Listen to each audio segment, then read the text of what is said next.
Hi, hello, வணக்கம். Welcome to Bigg Boss season 9 day 35 episode number 36. So நாம இன்னைக்கு பார்க்க போறது இந்த எபிசோட்ல என்ன நடந்துச்சு, யார் இன்னைக்கு எலிமினேட் ஆனாங்க, யார் யாரெல்லாம் எப்படி கலாய்ச்சாங்க, அந்த சீக்ரெட் டாஸ்க் என்ன ரியாக்ஷன் வந்துச்சு அப்படிங்கறத இந்த வீடியோல பார்க்க போறோம். ஸோ வீடியோக்குள்ள போறதுக்கு முன்னாடி நம்ம சேனல்ல லைக் அண்ட் சப்ஸ்கிரைப் மறக்காம பெல் பட்டனை பிரஸ் பண்ணிக்கோங்க. வாங்க வீடியோக்குள்ள போலாம்.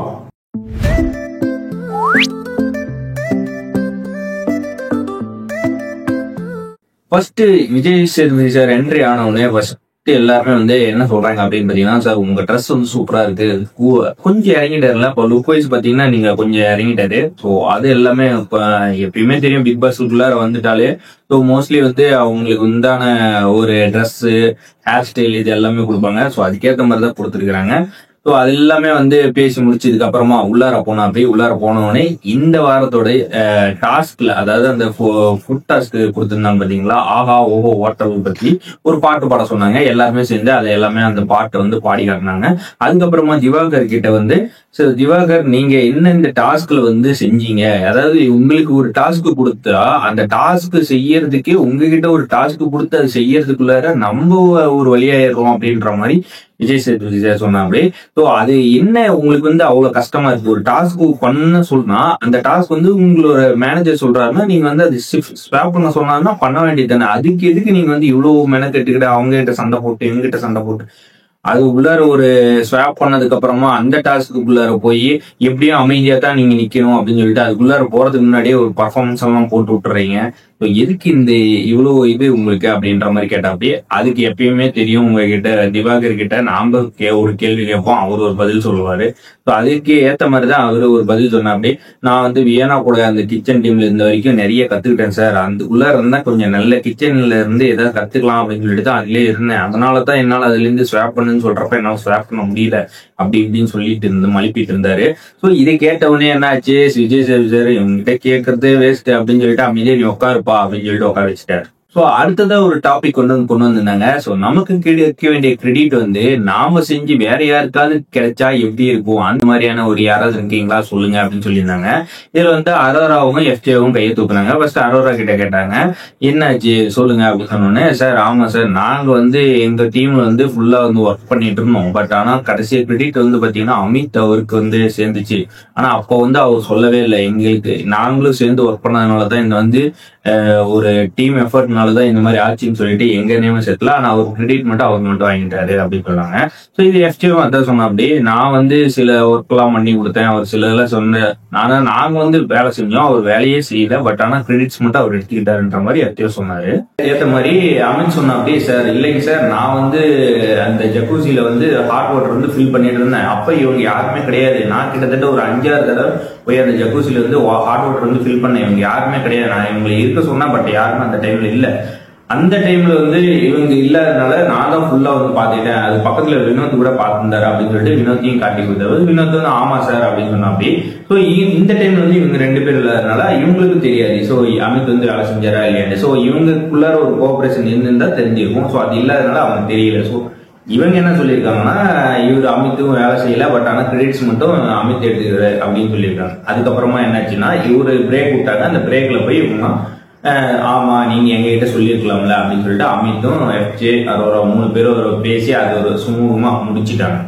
ஸோ இதுக்கிடையில எஃப்ஜே கொஸ்டின் பண்ணிட்டு இருந்தாங்க. என்ன அப்படின்னு பாத்தீங்கன்னா, வியானா கிச்சன் இதுல இருக்கிறப்ப அவங்க கொடுத்த தண்ணியை கீழே ஊத்திட்டு திவ்யாவும் திவ்யாவும் எஃப்ஜே சண்டை போட்டுட்டு இருக்காங்க. அது நடுவுல கிரெடிட்ஸ் பாத்தீங்கன்னா இவங்க 2 பேர் சண்டை போட்டதுல எனக்கு வர வேண்டிய கிரெடிட்ஸ் வராம போச்சு வியனா பேச ஆரம்பிச்சாங்க. இதுல எஃப்ஜே என்ன சொன்னா அப்படின்னா, நானும் ஒரு கேரக்டர் எடுத்திருக்கேன். அந்த ஒரு கேரக்டர் பாத்தீங்கன்னா பிரியங்கா பின்னாடியே சுத்துற கேரக்டர். அவங்க என்ன சொல்றாங்களோ அது நான் மட்டும் தான் செய்யணும்ன்ற மாதிரி ஒரு கேரக்டர் எடுத்திருக்கேன் சார். அதனால இவங்க கொடுத்த தண்ணி நான் கீழே ஊத்திட்டு அதுக்கப்புறமா நானே எடுத்துட்டு போய் கொடுத்தேன் சார் அப்படின்னு சொன்ன. அப்படியே நீங்க எடுத்துட்டு போய் கையில கொடுத்தீங்களா அப்படின்னு சொன்னாங்க. இல்ல சார் அங்க வச்சுட்டேன். சோ அப்ப அங்க வச்சீங்கன்னா யாரு எடுத்து குடிப்பா?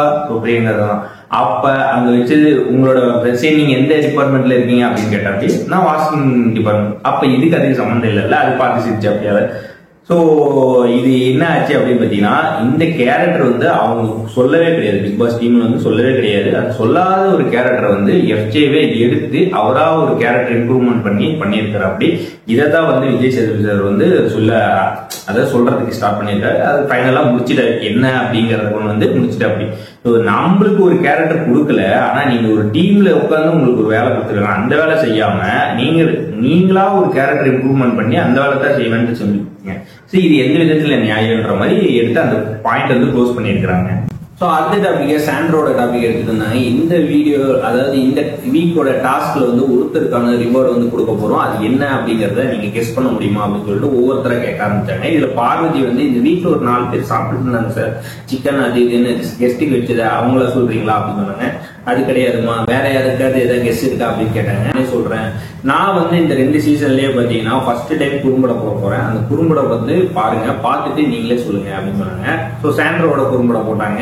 இவங்களுக்கு என்ன டாஸ்க் கொடுக்கப்பட்டது, அவங்க இந்த டாஸ்க் வந்து எப்படி கம்ப்ளீட் பண்ணாங்க, ஸோ இதெல்லாம் வந்து போட்டு காமிச்சாங்க. போட்டு காட்டி முடிச்ச உடனே எல்லாருமே ரொம்ப ஷாக் ஆயிட்டாங்க. என்ன அப்படின்னு பாத்தீங்கன்னா, இந்த டாஸ்க் வந்து என்னடா எல்லாருமே வந்து ஒவ்வொருத்தர சீக்கிரட்டா டாஸ்க் வச்சு இவ்வளவு சக்சஸ்ஃபுல்லா கம்ப்ளீட் பண்றாங்களே அப்படின்னு எல்லாருக்குமே ரொம்ப ஷாக் ஆயிடுச்சு.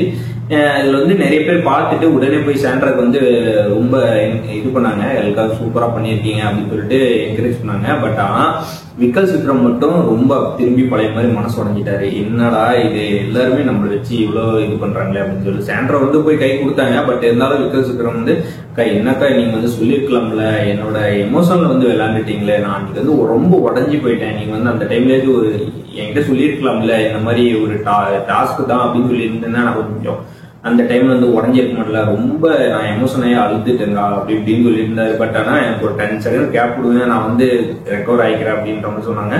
ஸோ அதுக்கப்புறமா வந்து ஒரு எப்பயும் போல ஒரு 5 நிமிஷத்துல வந்து ரெக்கவர் ஆயிட்டாரு. பழையபடி பேச ஆரம்பிச்சிட்டேன். என்ன அப்படின்னு பாத்தீங்கன்னா, எல்லாருமே ஓகே, எங்க வீட்டுல வந்து எங்க அப்பாவும் என் டீம் இருக்கிறானுங்களே, இவங்களே என்னை வச்சு என்ன செய்ய போறானுங்களே, எல்லாத்தையும் என்னோட உட்காந்து அழுதுட்டு இருக்கானே அப்படின்னு சொல்லிட்டு ஓட்ட போறாங்களா அப்படின்னு சொல்லிட்டு பேசிட்டு அப்படி. அதுக்கிடையில வந்து சாண்ட்ரா பண்ண அந்த டாஸ்க் வச்சு விஜய் சேதுபதி சார் வந்து எல்லாருக்குமே வந்து சொல்லிட்டாரு. ஸோ சூப்பரான டாஸ்க் வந்து எப்படி பண்ணணும், எப்படி கையாளணும் வந்து சாண்ட்ரா வந்து இந்த வீக்ல வந்து சூப்பரா பண்ணி காட்டிட்டாங்க. அவங்களுக்கு ஒரு பெரிய கிளாப்ஸ்ன்னு சொல்லிட்டு எல்லாரையுமே மக்கள் ஆடியன்ஸ் வந்து ஒரு கிளாப்ஸ் பண்ண சொல்றாங்க. ஸோ அந்த டாபிக் முடிஞ்ச உடனே இந்த வீட்டுல யார் வந்து இன்னைக்கு ஒரு நாள் பேமெண்ட் வந்து வாங்கி முடிச்சா போதும் அப்படின்னு ஒரு இருக்கிறீங்க, அந்த மாதிரியான ஒரு ஆளை வந்து சொல்லுங்க அப்படின்னு சொல்லி எடுத்த உடனே சபரி வந்து சொல்லிட்டா அப்படி, சார் அரோரா சார் அப்படின்னு சொன்னா அப்படி. அரோரான்னு அவர் ஆரம்பிச்சதுதான் எல்லாருமே வந்து ஒவ்வொரு கண்டஸ்டன்ட் வந்து சொன்னாங்க. இதுல வந்து அரோரா தான் மேக்சிமம் ஓட்டு. அதுக்கப்புறமும் பார்வதி பாத்தீங்கன்னா ரம்யாவை சொன்னாங்க. சோ இதுல அரோராவை பத்தி சொல்ல ஆரம்பிச்சோடனே அரோரா எழுப்பி விட்டு கேட்டாங்க, என்ன அரோரா இப்படி வந்து ஒரு நாள்ல வந்து ஒரு நாள் பேமெண்ட் மட்டும் வாங்கிட்டு போனா போதுங்களா அப்படின்ற மாதிரி சொல்லுங்க. அரோரா வந்து சார் இல்ல சார், நான் வந்து எனக்கு வெளியும் பாத்தீங்கன்னா ஒரு ஃப்ரெண்டு தான், வீட்டுக்குள்ளார பாத்தீங்கன்னா எல்லாருமே எனக்கு ரொம்ப க்ளோஸ், யாரைய வந்து நான் வந்து இது பண்றதுன்றது எனக்கு தெரியல. ஏன்னா நான் யாராவது ஒருத்தர் வந்து போன தடவை நாமினேட் பண்ணது அவங்க வெளியே போனதுக்கே ரொம்ப கஷ்டமா போயிடுச்சு அப்படின்னு சொல்லிட்டு அழுவ ஆரம்பிச்சாங்க. ஸோ அதுக்கு விஜய் சேதுபதி வந்து சொன்னாரு, இல்ல அரோரா இது வந்து ஒரு கேம், இதுல வந்து நீங்க ஓப்பனா பேசி விளையாண்டு ஆகணும். எந்த இடத்துல நீங்க பேசணுமோ அந்த இடத்துல பேசணும், எந்த இடத்துல நீங்க எமோஷன் ஆகணுமோ அந்த இடத்துல எமோஷன் ஓப்பனா பேச ஆரம்பிக்கணுமோ பேசி விளையாடணும். விளையாண்டிங்கன்னா மட்டும்தான் நீங்க வாங்கிட்டு போற அமௌண்ட் வந்து உங்களுக்கு, அதாவது அந்த காசு வந்து உங்களுக்கு வந்து செலவு வெளியே எடுத்துட்டு போறப்ப அது ஒரு வேல்யூவா இருக்கும். இல்லைன்னா நீங்க எடுத்துட்டு போறத கையில 5 நிமிஷம் கூட நிக்காதுன்ற மாதிரி உடச்சி பேசிட்டு அப்படி. பட் இருந்தாலும் அந்த பொண்ணுக்கு வந்து என்னடா நம்ம என்ன விளையாடுறது, எப்படி விளையாடுறதுன்ற ஒரு டபுள் மைண்டா இருப்பாங்க பாத்தீங்களா. ஸோ அதுலயே இருந்தாங்க. பட் இருந்தாலும் அது உடச்சி பேசி நீங்க வந்து இனிமேலாவது விளையாடுங்க, இந்த கேமுக்குன்னு ஒரு வேல்யூ இருக்கு, அந்த வேல்யூ வந்து நீங்க புரிஞ்சுக்கோங்க அப்படின்னு சொல்லிட்டு தீபக் எல்லாம் வந்து அப்படி நல்ல தீபக் வந்து பேசினாரு. இந்த வீட்டுக்கு ஒரு மரியாதை இருக்கு, அது உள்ளார வர்றது வந்து எவ்வளவு ரிஸ்க் இருக்கு, அதெல்லாம் வந்து உங்களுக்கு வந்து கிடைச்சிருக்குன்னா அதை யூஸ் பண்ணுங்க அப்படின்ற மாதிரி தீபக் நடுவில் வந்து அவரெல்லாம் பேசிக்கணும் அப்படி. ஸோ அரோராவுக்கு வந்து இந்த மாதிரி அரோரான்னு கிடையாது, அதே மாதிரி வீட்டுல யாராவது இருக்கிறீங்க அப்படின்றவங்களுக்கு கூட ஒரு முற்றுப்புள்ளி மாதிரி வச்சு இதுக்கு மேல இந்த வீட்டுல வந்து எல்லாருமே ஒரு நல்ல ஒரு ஒர்க் அவுட் போடுங்க, நல்ல ஓப்பனா பேசுங்க, எந்த இடத்துல என்ன சொல்லணுங்கிறத சொல்லுங்கன்ற மாதிரி விஜய் சேதுபதி அந்த அரோரா டாபிக் வந்து முடிச்சு விட்டாவே தான் நம்ம இந்த வீக்கோட செகண்ட் எலிமினேஷன். ஸோ ரெண்டாவது எலிமினேஷன் வந்து ரொம்ப இழுத்தலா வைக்கல, டக்குன்னு எடுத்து ஓப்பனா காட்டிட்டா. அப்படி யாருன்னு பாத்தீங்கன்னா பிரவீன் பேரை கேட்ட உடனே பக்கத்துல இருந்த எல்லாருக்குமே வந்து ஒரே ஷாக், என்னடா பிரவீனையே எலிமினேட் பண்ணிட்டாங்களா அப்படின்ற மாதிரி. ஸோ கொஞ்ச நேரம் அந்த பேரை கேட்ட உடனே பிரவீன் பண்ண ரியாக்ஷன் எல்லாம் பயங்கரமா இருந்தது. பக்கத்துல அந்த போய் விழுந்தாரு, கீழே வந்து எந்திரிச்சிருந்தாரு, எல்லாரும் அமைதியா இருங்க, யாரும் பக்கத்துல வராங்க அங்கேயே உட்காருங்க அப்படின்னு சொல்லிட்டு அவர் பண்ண ஒரு சில ரியாக்ஷன் எல்லாம் பயங்கரமா இருந்தது. அதுக்கப்புறமா வந்து ரொம்ப அழுவ ஆரம்பிச்சிட்டாரு ஓப்பனா. எங்க வீட்டுல வந்து நான் 0ல ஸ்கிராட்ச்ல இருந்து ஸ்டார்ட் பண்றப்பல வந்து யாருமே என்ன நம்பல, நான் வந்து இந்த மாதிரி ஒரு சுச்சுவேஷன்ல இருந்தா அப்படி இப்படின்னு எல்லாமே சொல்லி ஆரம்பிச்சாரு. பட் ஆனா அவர் அழுகுறத பார்த்து எல்லாருமே அழுவ ஆரம்பிச்சாங்க. அதுக்கப்புறமா வந்து வெளியே போற வரைக்குமே என்னடா பண்றதுன்ற மாதிரி நம்மளே எலிமினேட் ஆயிடுமே அப்படின்னு சொல்லிட்டு, நான் எனக்கு வந்து நிறைய டேலண்ட் இருக்கு, அது காட்டணும்னு நினைச்சேன், பட் ஆக்டர் ஆகும் அது இதுன்னு நிறைய இருந்துச்சு, பட் ஆனா என்னால அதை பண்ண முடியல அப்படின்னு சொல்லிட்டு அந்த அவர் அழுவ ஆரம்பிச்சோன்னே பிக் பாஸ் வந்து சென்டர் ஆஃப் அந்த வீட்டுக்குள்ள நிக்க வச்சு அவர் நல்ல என்கரேஜ்மெண்ட் பண்ணி, நீங்களும் வந்து நல்ல டேலண்டடான பர்சன் தான், நீங்க வந்து எலிமினேட் ஆகல, நீங்க வந்து அடுத்த கட்டத்துக்கு மூவ் வரீங்க, உங்களோட அடுத்த ஸ்டெப்புக்கு போறீங்க, அதனால நீங்க எதை பத்தி கவலைப்பட வேண்டாம், நான் உங்களுக்கு ஒரு காட் ஃபாதரை வந்து இந்த வீட்டுல வந்து நான் வழி அனுப்பி வைக்கிறேன், நீங்க வந்து அடுத்த ஸ்டேஜுக்கு போறது இது வந்து கடைசி உங்களுக்கு தோல்வி, இதுக்கப்புறம் உங்களுக்கு வந்து எல்லாமே வெற்றியா அமையட்டும் அப்படின்னு சொல்லி வழி அனுப்பி வச்சாங்க. அங்க இருந்தவங்க எல்லாருமே ஜாலியா விசில் அடிச்சு அவருக்கு வந்து சென்ட் ஆஃப் பண்ணி வச்சாங்க. அதுக்கப்புறமா எப்பயும் போலதான் வெளியே வந்தவொடனே விஜய் சேதுபதி கிட்ட வந்து அந்த வெல்கம் வீடியோ ஒன்று பார்த்துட்டு அவர்கிட்ட நான் கொஞ்ச நேரம் பேசிட்டு, சார் நான் உங்ககிட்ட ஒரு வில்லனா நடிக்கணும், எனக்கு ஒரு சான்ஸ் கொடுங்க அப்படின்னு சொல்லி அது ஒரு பிட்ட போட்டுட்டு அவர் கிளம்பிட்டாரு. விஜய் சேதுபதி ஒரு நல்ல டேலண்டான பர்சன் அப்படின்னு சொல்லிட்டு இந்த வீக்கோட எபிசோட முடிச்சிட்டாரு. ஸோ இது முடிச்சதுக்கு அப்புறம் வீட்டுக்குள்ளார வந்து நிறைய பேர் பேசிட்டாங்க. கெமி யாரு அப்படின்னு பாத்தீங்கன்னா பிரத்வினும் அமித்தும் பேசிட்டு அப்படி.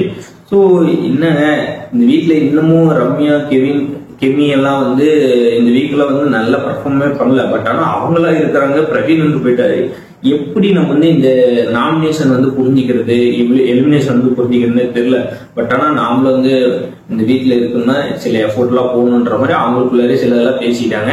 அத்தோட இந்த எபிசோட் முடிச்சிட்டாங்க. இதுக்கப்புறமா இந்த எபிசோட்ஸ் எல்லாம் வந்து இன்னும் சுவாரஸ்யமா போகுதா, எல்லா வழிகாட்டுறவர்கள வந்தவங்க பிளஸ் பழைய வீட்டுல இருக்கிறவங்க இவங்களெல்லாம் வச்சு இந்த எபிசோட்லாம் நல்ல சுவாரஸ்யமா போகுதான்றத அடுத்தடுத்த எபிசோட்ல தான் நம்மளுக்கு தெரியும். இந்த மாதிரியான இன்ட்ரெஸ்டிங்கான கண்டென்ட் எல்லாம் வேணும் அப்படின்னு நினைச்சீங்கன்னா நம்ம சேனல்ல லைக் அண்ட் சப்ஸ்கிரைப் மட்டும் பிரஸ் பண்ணிக்கோங்க. அடுத்த இன்ட்ரெஸ்டிங்கான வீடியோல மீட் பண்ணுவோம். தேங்க்ஸ் ஃபார் வாட்சிங்.